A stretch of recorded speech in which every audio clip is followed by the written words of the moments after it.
Mr. Speaker,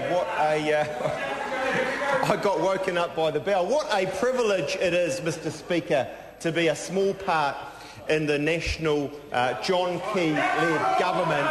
And you know, I tell you what, I go along with some of the things that Sir Roger Douglas has said to some extent, because he's right.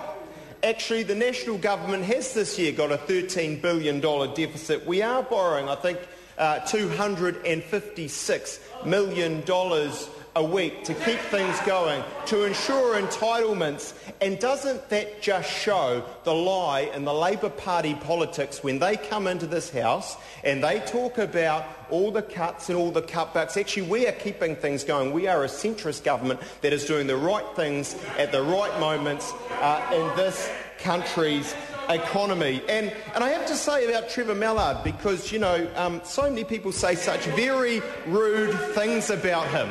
But I actually don't mind him. I don't mind him. And I saw a common, rather an uncommon act of humanity when Sir Roger Douglas there tipped over his glass of water and Trevor Mallard went over and did something. I like that. That's the sort of thing that I expect a national MP to do. But it was very good of him to do that. I want to talk, Mr. Speaker, about the tax cuts, because I haven't had a chance in this House since 1 October to talk about them, and now we know they've bedded in.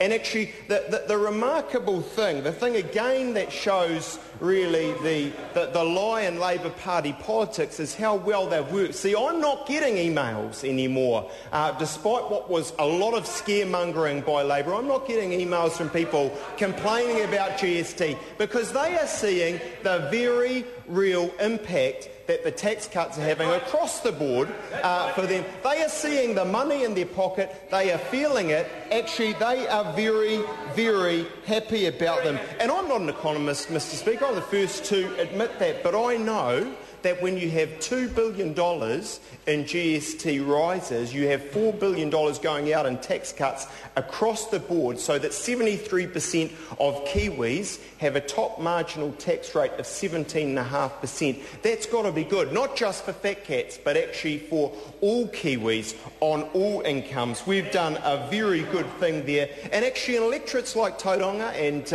Otaki and actually Hutt South that Trevor Mallard represents, where there are significant elderly populations, the news actually is best for them, because they've had in the last couple of years $100 extra for the average married couple on superannuation with a home.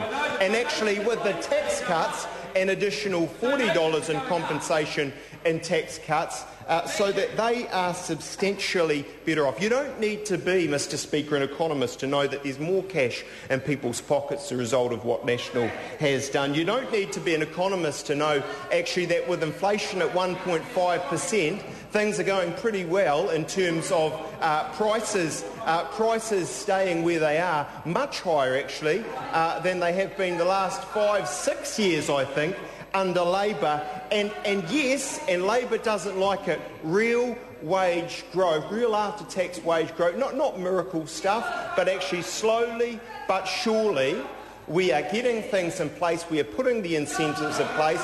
We've lowered the taxes. We're increasing the infrastructural spend with all the efficiency that brings. We're doing better, smarter public services, moving things to the front line. We're reforming the regulations. We're bringing in education and skills in a way that Trevor Mallard, frankly, I know he tried his best but couldn't do.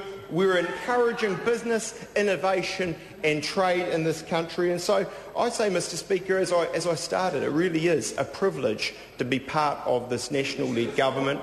And yes, a small part, small in stature, but nevertheless a part in it, led by John Key, as we do a lot of good in this country, Mr. Speaker.